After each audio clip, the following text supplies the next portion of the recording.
Bismillahirrahmanirrahim. Dear students, Assalamu alaikum wa rahmatullah. I am Mohammad Yasir Usmani, working as a lecturer in Qurtuba University of Science and Information Technology, DA Khan campus.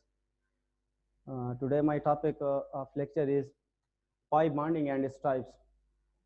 जैसे कि बच्चे आप लोगों को पता है कि हम लोग इनऑर्गेनिक रिएक्शन मैकेनिज्म का सब्जेक्ट पढ़ रहे हैं, जिसके अंदर थोड़ी बहुत डिस्कशंस आपके साथ मेरी हो चुकी हैं। बॉन्डिंग के हवाले से आज हम बात करेंगे कि पाई बॉन्ड्स क्या होते हैं और उनकी क्लासिफिकेशंस कैसे हम करते हैं, क्या क्या उनकी टाइप्स होती हैं। देखिए बच्चे, एज वी नो दैट के there are different types of overlapping और उन्हीं ओवरलैपिंग की बेसिस के ऊपर हम बॉन्ड्स बनाते हैं। तो मैं एक साइड पे ओवरलैपिंग के हवाले से थोड़ा सा लिख लेता हूँ। जैसे कि हमें पता है कि एक इस तरह का ओवरलैप हो सकता है जिसमें ये जो हमारा पोर्शन है हेड टू हेड ओवरलैप कर रहा होता है, और जो हेड टू हेड ओवरलैपिंग होती है हमारे पास, उसको हम कहते हैं कि it is a sigma bond. दूसरी ओवरलैपिंग हमारे पास है वो थोड़ी सी ऐसे एंगल में आ जाती है, इस एंगल पे आ जाती है। ये जो आपके पास बॉन्ड होता है इसको हम एंगुलर बॉन्ड या फिर बेंट बॉन्ड के नाम से पढ़ते होते हैं। ये आप अर्ली क्लासेस में जब आप एफएससी और बीएससी के केमिस्ट्री पढ़ते हैं और उनमें जब आप बॉन्ड्स और उनकी क्लासिफिकेशंस पढ़ते हैं तो उसके अंदर आप ये बात करते हैं कि एंगुलर बॉन्ड हमारे पास, इसका दूसरा एक कॉमन नेम भी है, मशहूर नाम है, इसको आप बनाना बॉन्ड भी कहते हैं, जो कि नॉर्मली हम एग्जांपल्स के तौर पे इसमें कोट करते होते हैं साइक्लोप्रोपेन। तो उसके अंदर इस टाइप के बॉन्ड पाए जाते हैं, क्योंकि देखें यहाँ पे आ रही है हेड टू हेड ओवरलैपिंग हो रही है, ये वाला पोर्शन जो है वो हमारे पास हेड टू हेड ओवरलैप कर रहा है, बिल्कुल एक दूसरे के अंदर घुस रहा है। यहाँ पे थोड़ा सा एंगल आ रहा है। और तीसरी जो टाइप होती है वो इस टाइप का बॉन्ड होता है, साइड वाइज ओवरलैपिंग। पूरा डंबल बना लें या एक लोब बना लें, इस टाइप का जो ओवरलैप हो रहा होता है हमारे पास, जो कि आपस में एक दूसरे की साइड से आ रहे होते हैं, ऐसे आकर एक दूसरे के साथ अटैच हो जाते हैं। ये ओवरलैपिंग जो होती है, इस ओवरलैपिंग के रिजल्ट में जो बॉन्ड बनता है उसको हम कहते हैं पाई बॉन्ड। तो हेड टू हेड ओवरलैपिंग से हमारे पास सिग्मा बॉन्ड बनता है, एंगुलर ओवरलैपिंग से हमारे पास एंगुलर, बेंट और बनाना बॉन्ड बनता है, और तीसरा बॉन्ड जो हमारे पास बनता है बच्चे, तो वो बनता है पाई बॉन्ड, जो कि साइड वाइज ओवरलैपिंग से बनता है। अब देखें यहीं पे एक छोटी सी बात हम क्लियर करते जाते हैं इसके बाद एग्जांपल्स की तरफ जाएंगे कि जो हमारे पास सिग्मा, एंगुलर और पाई बॉन्ड है, जैसे मैंने इनको जिस सीक्वेंस में लिखा है, ये 1, 2 एंड 3, स्ट्रेंथ का भी इनका यही सीन है कि जो सबसे स्ट्रांग बॉन्ड होता है वो यही सिग्मा बॉन्ड होता है, जो हेड टू हेड ओवरलैप करता है। जो आपके पास सिग्मा से थोड़ा सा कमजोर बॉन्ड होता है वो ये एंगुलर या बेंट बॉन्ड होता है। और इन सब में जो सबसे कमजोर तरीन बॉन्ड होता है, जो सबसे वीक बॉन्ड होता है, वो ये पाई बॉन्ड का होता है। इसकी हम सादी से एग्जांपल लेते हैं। बॉन्डिंग की स्ट्रेंथ कहाँ से आती है? देखें, बॉन्ड तभी स्ट्रेंथ में होता है जितनी उसकी ओवरलैपिंग जो है वो मैक्सिमम हो, जितनी उनकी ओवरलैपिंग की जो इंटेंसिटी है वो ज्यादा से ज्यादा हो। तो एक सादी सी मिसाल लेते हैं कि दो गाड़ियां हैं, वो बिल्कुल एक दूसरे के सामने आ रही हैं, तो वो एक दूसरे के साथ आकर ऐसे जब हेड टू हेड टकराएंगी, दोनों स्पीड में है दोनों ही, तो दोनों क्या करेंगे, एक दूसरे का ज्यादा नुकसान करेंगी। दूसरे नंबर पे अगर हम देखें बेंट बॉन्ड में, तो एक गाड़ी सीधी जा रही है ऐसे समझ ले, और एक गाड़ी थोड़ी सी उसको, तो वो उसको ऐसे टकरा के और आगे निकल जाएगी। तो इसके मुकाबले में यहाँ का नुकसान थोड़ा सा कम हो जाएगा। और उसके बाद हमारे पास ये जो है ये बिल्कुल ही साइड वाइज है कि दो गाड़ी हैं और वो सीधी ऐसे जा रही हैं, तो एक दूसरे से टकराएंगी, तो मुमकिन है कि उनमें आपस में बस सिर्फ रगड़ वगैरह आ जाए और हल्का फुल्का सा नुकसान हो जाए। तो जैसे यहाँ पे नुकसान के हवाले से मैं बात कर रहा हूँ, याद रखें यही ओवरलैपिंग की इंटेंसिटी होती है, यही ओवरलैपिंग होती है। जितनी ओवरलैपिंग स्ट्रांग होगी उतना बॉन्ड स्ट्रांग होगा, जितनी ओवरलैपिंग स्ट्रांग होगी उतना बॉन्ड स्ट्रांग होगा। तो इसलिए सिग्मा बॉन्ड हमारे पास सबसे ज्यादा स्ट्रांग होता है, बेंट बॉन्ड जो होता है वो कंपैरेटिवली थोड़ा सा वीक हो जाता है, और जो हमारे पास पाई बॉन्ड होता है वो टोटली इनके मुकाबले में बिल्कुल ही वीक होता है। ठीक है, अच्छा, अब हमारा जो टॉपिक है वो है पाई बॉन्ड के हवाले से। तो पाई बॉन्ड क्या होता है? Pi bond is a side wise overlapping. कहां से बनता है? साइड वाइज ओवरलैपिंग से बनता है। ठीक है, या इसको हम बाइलिटरल ओवरलैपिंग भी कहते हैं, बाइलिटरल ओवरलैप। बनता कहां कहां से है? जैसे हमें पता है सिग्मा के अंदर जब हम पढ़ते हैं अर्ली स्टेजेस के अंदर, तो हम कहते हैं सिग्मा एस एस से बन सकता है, एस और एस ऑर्बिटल के ओवरलैप से बन सकता है, या सब शेल के एस एंड पी के ओवरलैप से बन सकता है एंड पी के ओवरलैप से बन सकता है। तो पाई बॉन्ड जो है वो पी से स्टार्ट होता है, तो ये पी और पी के ओवरलैप से बनता है, पी और डी के ओवरलैप से बन सकता है, और डी एंड डी के ओवरलैप से बन सकता है। ये तीन चीजों से बन सकता है। यही क्लासेस, यही काइंड्स आज हमने पढ़नी है। जो मैंने यहाँ पे मेन टॉपिक लिखा है कि pi bond and it's type. तो बेसिकली पाई बॉन्ड तो हम सबको पता है कि पाई बॉन्ड कैसे बनते हैं, वो हम अर्ली स्टेजेस में पढ़ के आते होते हैं कि क्या कुछ उसमें हो रहा होता है, कैसे ओवरलैपिंग होती है, और हमने भी अपनी क्लासेस के अंदर उसको बड़ी डिटेल से डिस्कस कर रखा होता है। अब हम जो पढ़ेंगे वो पढ़ेंगे P pi D pi and D pi bonds. हम इसको देखेंगे कि ये बॉन्ड कहाँ पे बनते हैं और कैसे बनते हैं। तो बड़े सिंपल से बॉन्ड है, इसमें कोई मुश्किल वाली बात नहीं है। इसको देखें, हम करते हैं। मशहूर सा कंपाउंड है हमारे पास सल्फर डाइऑक्साइड। सल्फर डाइऑक्साइड को जब हम देखते हैं तो इसमें देखें, इसके स्ट्रक्चर को अगर हम देखें तो सल्फर डाइऑक्साइड का स्ट्रक्चर इस टाइप का बना लेते हैं हम। ये हमारे पास हो गया सल्फर डाइऑक्साइड और इसके ऊपर ये लोन पेयर ऑफ इलेक्ट्रॉन। ये स्ट्रक्चर है, इसमें हमने इसकी कॉन्फ़िगरेशन को देखना है ताकि कंफर्म हो कि क्या वाकई ऐसा है भी सही कि नहीं। तो सल्फर बिलोंग्स टू 6 ग्रुप, इसका एटॉमिक नंबर 16। तो कॉन्फ़िगरेशन हम इसकी देखते हैं 1s2 2s2 2p6 3s2 and 3p4।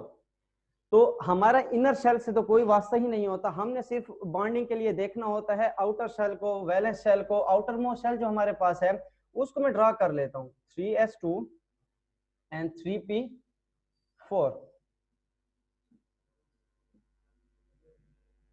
ये हमारे पास हो गया 3s2 एंड 3p4।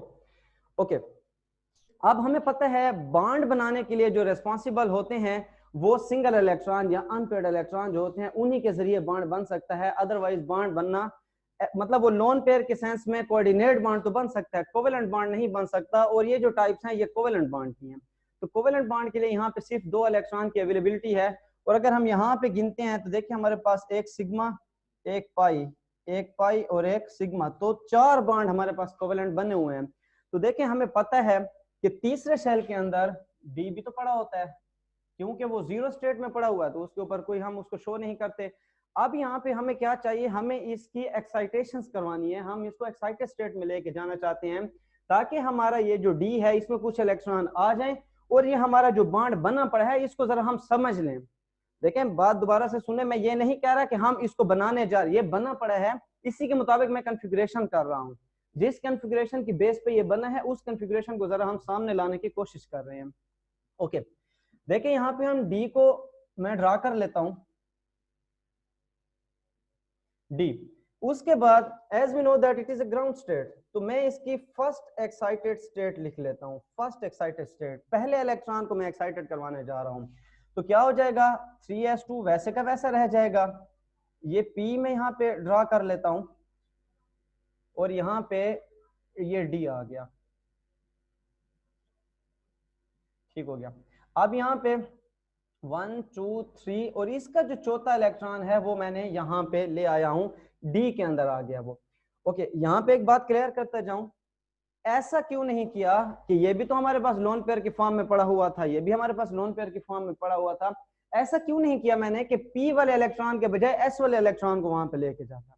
तो याद रखें, जब भी इलेक्ट्रॉन एक्साइटेड होते हैं, जब भी इलेक्ट्रॉन माइग्रेट करते हैं from one shell to another, from one sub shell to another sub shell, और from one orbital to another orbital, हमेशा वो कैसे होते हैं, जितना एनर्जी का डिफरेंस उनके दरमियान कम होता जाता है उतना जल्दी वो उसमें माइग्रेट कर सकते हैं।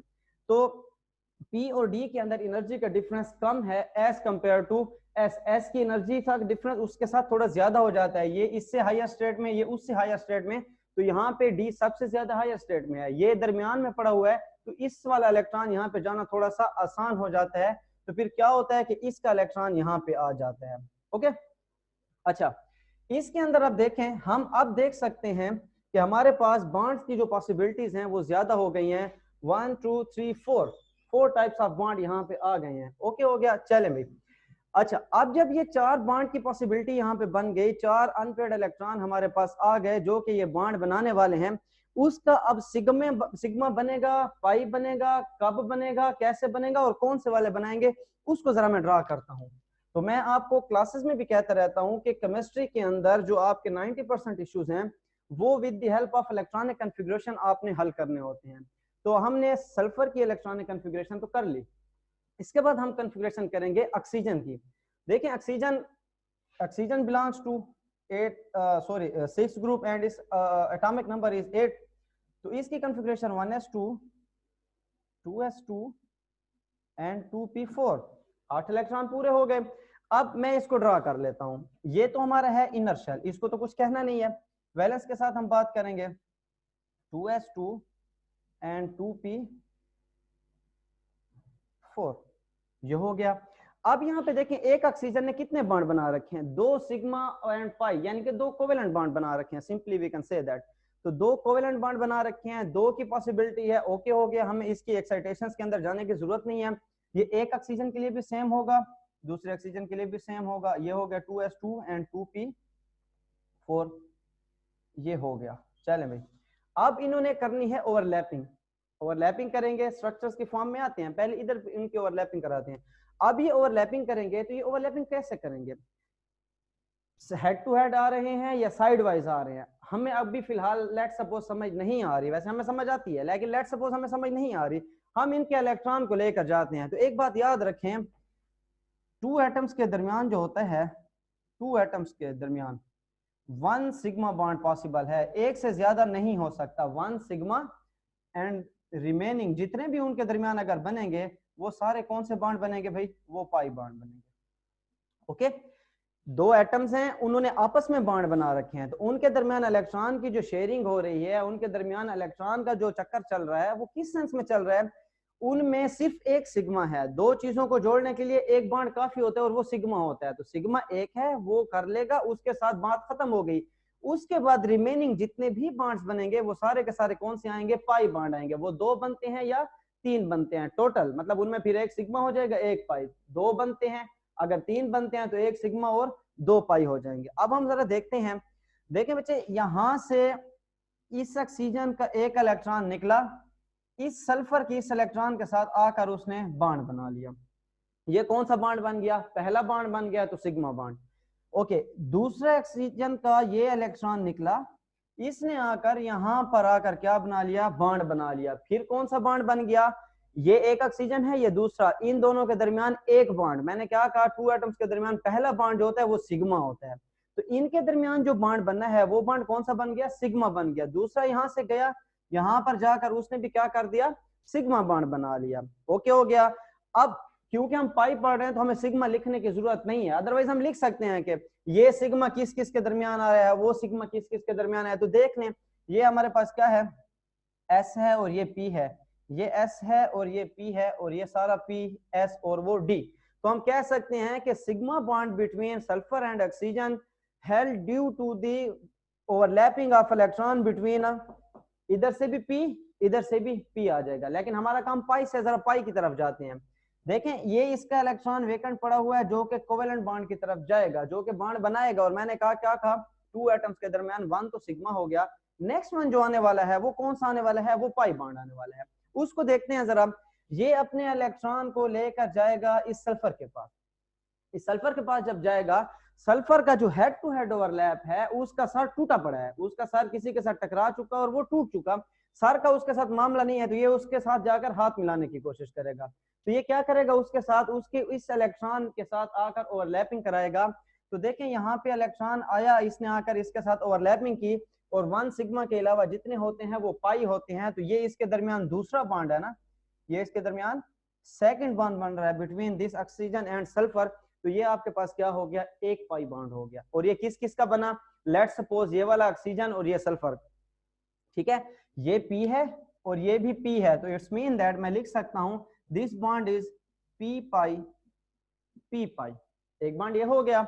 दूसरी तरफ वाले को देखते हैं। देखें, इस ऑक्सीजन का भी पी है, पीजेड है या पीएक्स है, या जो भी आपको नाम दें, पीएक्स पीवाई पीजेड ने, या पीएक्स पीवाई पीजेड, इधर से चलें या इधर से चलें, क्योंकि सारे एक एनर्जी में यहाँ पे पड़े हुए, तो यहाँ पे मसला नहीं है। तो ये इसका एक इलेक्ट्रॉन यहाँ से निकलेगा, इसके इलेक्ट्रॉन के साथ आकर बॉन्ड बनाएगा। और फिर वही कहानी मैं दोबारा रिपीट कर रहा हूँ कि 2 एटम्स के दरमियान एक सिग्मा है, बाकी पाई होते हैं। सिग्मा वो अपना बना चुका, अब कौन सा बॉन्ड बनाने आ रहा है भाई, वो पाई बनाने आ रहा है। वो पाई बॉन्ड किसके दरमियान बन रहा है? P and D.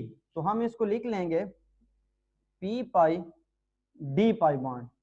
तो हमने क्या देखा? देखें क्वेश्चन आपसे इसी तरह के आते होते हैं, ये क्वेश्चंस आपके डिफरेंट उसमें आ सकते हैं, टेस्टों में भी आ सकते हैं, पेपर्स में भी आ सकते हैं, इंट्रेंस टेस्ट में भी इसका चांसेस होते हैं कि आपसे वो कंपाउंड दे देता है SO2 का कंपाउंड है, इसमें बताएं कितने पी पाई हैं, कितने P pi D pi bonds हैं।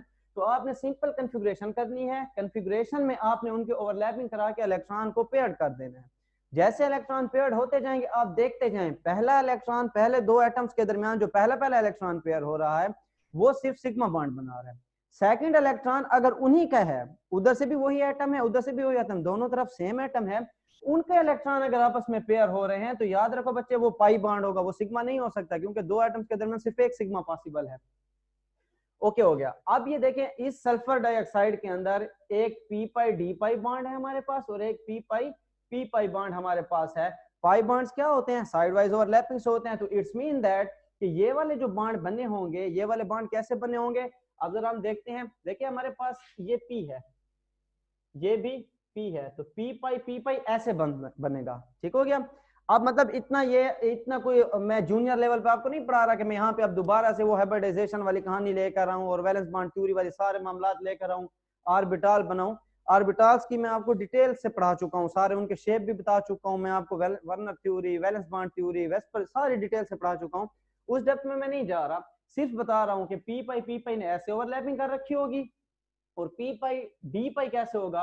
ये हो गया पी और यहाँ पे हो गया ये डी, डबल डम्बल होता है ना। तो ये देखें ये साइड वाइज ओवरलैपिंग हो रही है, तो ये भी हमारे पास क्या हो रहा है? P pi D pi bond बन रहा है। ये वाला था पी पाई बॉन्ड। ठीक हो गया। सल्फर डाइऑक्साइड की आपको समझ आ गई। एक और एग्जांपल मैं आपको कराता हूं सल्फर ट्राइऑक्साइड की, फिर एक दो एग्जांपल्स आपके जिम्मे होंगी, आप लोगों ने मुझे वो सॉल्व करके कमेंट्स के अंदर या जैसे भी होगा मुझ तक पहुंचा। बेहतर होगा कि कमेंट्स में आप डाल दें, अदरवाइज आप मुझे पर्सनल नंबर पे भी भेज सकते हैं, मुझे ईमेल भी कर सकते हैं, तो ताकि मुझे पता लगे कि आपको कितनी समझ आती है। SO2 मैंने करा दिया। एक एग्जांपल आपको करा देता हूं जिसमें SO3 की बात करते हैं, जिसमें हम इस लोन पेयर को भी उड़ा के किसी बॉन्ड की तरफ लेकर जाएंगे। ठीक है, तो मैं इसको इरेज करता हूं।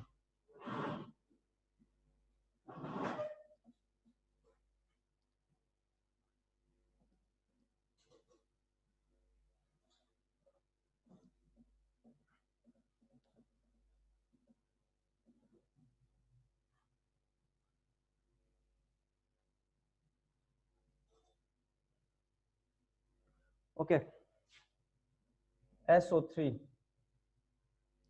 स्ट्रक्चर पहले का एंगुलर स्ट्रक्चर था, उसमें लोन पेयर को आप काउंट कर लेंगे तो वो आपके पास ट्राइगोनल प्लेनर में भी आ सकता था। अच्छा, इसको जरा हम देखते हैं सल्फर ट्राइऑक्साइड, ये है इसका स्ट्रक्चर। तो क्या करना होता है, हमने पहले हमने इलेक्ट्रॉनिक कन्फिग्रेशन करनी होती है, तो हम इलेक्ट्रॉनिक कन्फिग्रेशन करते हैं। अब जो सिमेट्री है, जो केमिस्ट्री है, जो शेप्स हैं, वो कौन डिस्क्राइब करेगा? किसकी इलेक्ट्रॉनिक कन्फिग्रेशन? सेंट्रल एटम की। सेंट्रल कौन सा होता है? तो मैं आपको क्लासेस में भी बताता रहता हूँ, सेंट्रल वो होता है जो थोड़े होते हैं, जो सारी चीजों को अपने साथ अटैच कर रहा है। जैसे क्लास के अंदर 30 स्टूडेंट्स हैं और एक टीचर होता है, चाहे वो बिल्कुल साइड पे ठहरा होता है, कॉर्नर में ठहरा होता है, सेंट्रल पॉइंट फिर भी क्लास का वही होता है, उसी को ही आपने देखना होता है, उसी से ही आपने सीखना होता है। तो यहाँ पे सल्फर है, वो तो है भी सेंटर में यहाँ पे। तो सल्फर, जल्दी से इसकी कॉन्फ़िगरेशन क्या आई थी अभी? 3s2 and 3p4। ठीक हो गया। अब इसमें देखें, मैं इसको ड्रा करता हूं 3s2 and 3p4। 1 2 3 4 5 6 covalent bond यहाँ पे मौजूद हैं, 6 कोवेलेंट बॉन्ड। तो इट्स मीन दैट इस सल्फर को 6 सिंगल इलेक्ट्रॉन की जरूरत है। कितने इलेक्ट्रॉन की? 6 अनपेयर्ड इलेक्ट्रॉन की नीड है इसको। आप जरा देखें इस कॉन्फ़िगरेशन के अंदर इसके पास कितने अनपेयर्ड इलेक्ट्रॉन हैं? इसके पास तो 2 हैं। जब हमने लास्ट एग्जांपल के अंदर फर्स्ट एक्साइटेड स्टेट लिखी थी तो उसमें क्या हो रहा था? फर्स्ट एक्साइटेड स्टेट में, मैं पूरी नहीं ड्रा करूंगा, लेकिन सिर्फ फर्स्ट एक्साइटेड स्टेट में 4 इलेक्ट्रॉन्स उसको अनपेयर्ड अवेलेबल हो गए थे। 4 इलेक्ट्रॉन्स क्या थे? अनपेयर्ड थे।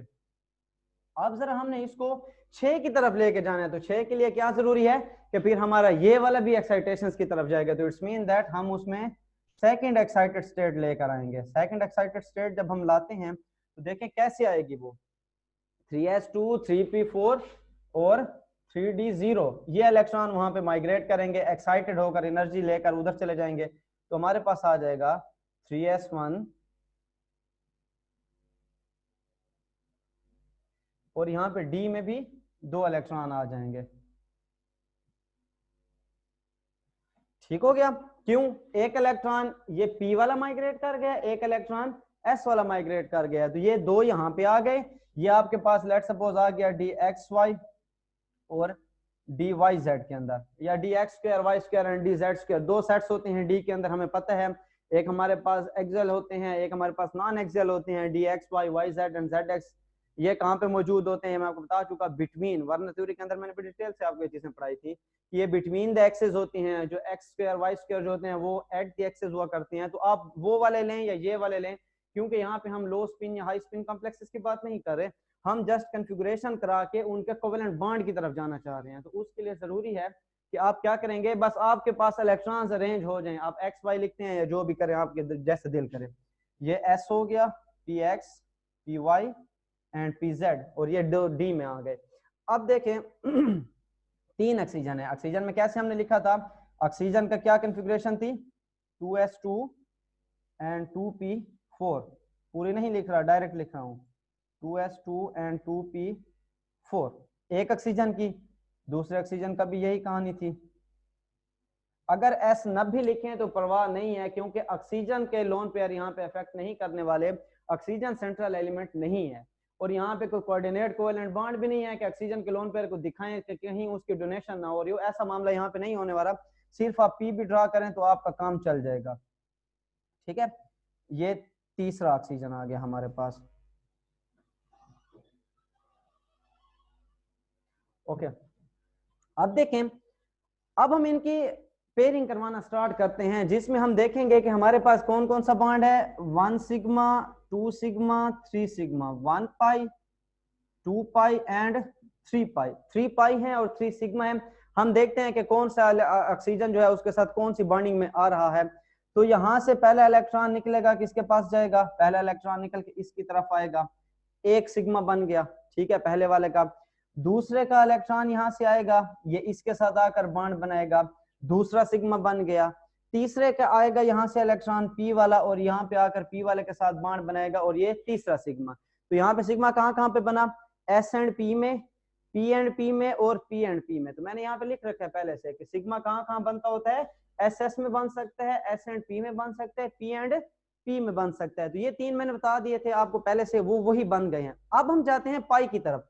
पाई में देखें, मेरे पास ये पी है सारा, ये सारा पी है, यहां से एक निकलेगा, इस ऑक्सीजन ने ऑलरेडी सल्फर के साथ एक बॉन्ड बना रखा है, और दूसरा बॉन्ड जो होता है, पहला सिग्मा होता है, दूसरा जो होता है वो क्या होता है, पाई बॉन्ड होता है। एक बना रखा है, दूसरा यहां से निकल के इसकी तरफ जा रहा है बॉन्ड बनाने, इसके साथ ओवरलैपिंग करने जा रहा है यहाँ पे। तो ये कौन सा बॉन्ड बन जाएगा, ये पाई बॉन्ड बन जाएगा। ये कौन सा बन जाएगा, pi bond, between p pi and P pi, इसको नाम देंगे। बिटवीन पी ऑर्बिटल हो रहा है तो मैं इसी को ही नाम दे रहा हूं, पहले वाले को। तो पी पाई एंड पी पाई, ये एक पी पाई हो गया। अगले की तरफ जाते हैं, दूसरा ऑक्सीजन का इलेक्ट्रॉन यहां से निकलेगा और वो जाकर यहाँ पे इसके साथ बॉन्ड बनाएगा। ठीक हो गया, ये पी से और ये क्या हो गया, डी से। तो इट्स मीन दैट ये वाला जो हमारे पास बन रहा है, ये कौन सा बन रहा है, पी पाई डी पाई ऑर्बिटल के दरमियान बॉन्ड बन रहा है। तीसरा जो है, अब यहाँ पे देखें, ये वाला, ये इसके साथ आकर बॉन्ड बनाने वाला है, ये डी और ये पी। तो अगेन कौन सा बॉन्ड बन रहा है, पी पाई डी पाई। तो SO3 के अंदर कितने पी पाई, एक पी पाई बॉन्ड है और 2 P pi D pi bond है। तो क्वेश्चन आपसे ऐसा भी आ सकता है कि how many P pi and P pi D pi are bonds are present in this compound. Compound कोई भी हो, केमिस्ट्री यही रहनी है, फार्मूलाज यही रहने हैं, मैकेनिज्म यही रहने हैं। आपके जिम्मे ये क्वेश्चन जो मैं दे रहा था, आपने H3PO4 और इसके साथ आप NO3 माइनस का, ये आपने फाइंड करना होगा और ये आपने मुझे बताना होगा, लेकिन उससे पहले आप इसको डिटेल समझें, जहाँ पे गलती हो, जहाँ पे आपको समझ ना आए वो आप मुझसे पूछें। जब आपको ये क्लियर हो जाए फिर प्रैक्टिस करें। बेहतर होगा कि आप इसकी प्रैक्टिस जल्द से जल्द करके मुझे इस पे रिस्पांस दें ताकि मैं अगली क्लासेस की तरफ मूव करूं। और बस ये टॉपिक मैंने आपको पढ़ा दिया, इसमें जो बात है अब आप मुझसे पूछेंगे इस टॉपिक में, और मैं आपको नहीं पढ़ाऊंगा, एक लंबा टॉपिक है, इसमें बहुत सारे एग्जांपल्स हैं। जब कभी टाइम मिलेगा तो उन एग्जांपल्स की अगर आपको समझ नहीं, लेकिन इस मैकेनिज्म के थ्रू आप दुनिया की कोई भी एग्जांपल उठा लें, केमिस्ट्री से रिलेटेड हो, इस कंपाउंड्स इन इन इन तरीकों से रिलेटेड हो, केमिस्ट्री से रिलेटेड ना हो, फिजिक्स की हो, जोलॉजी की हो, किसी भी सब्जेक्ट की हो, हाँ उसमें केमिस्ट्री हो सही कि ये कंपाउंड इस तरह के स्ट्रक्चर्स हो, इस तरह के ओवरलैपिंग हो, तो आप इस मैकेनिज्म के थ्रू हल कर सकते हैं। उम्मीद है इंशाल्लाह आप लोगों को इसको जब आप आराम से पढ़ा होगा, सुनना होगा, समझा होगा, समझ आ जाएगी। फिर भी कोई मसला हो तो आप मुझसे पूछ सकते हैं। जज़ाकल्लाह। अस्सलाम वालेकुम।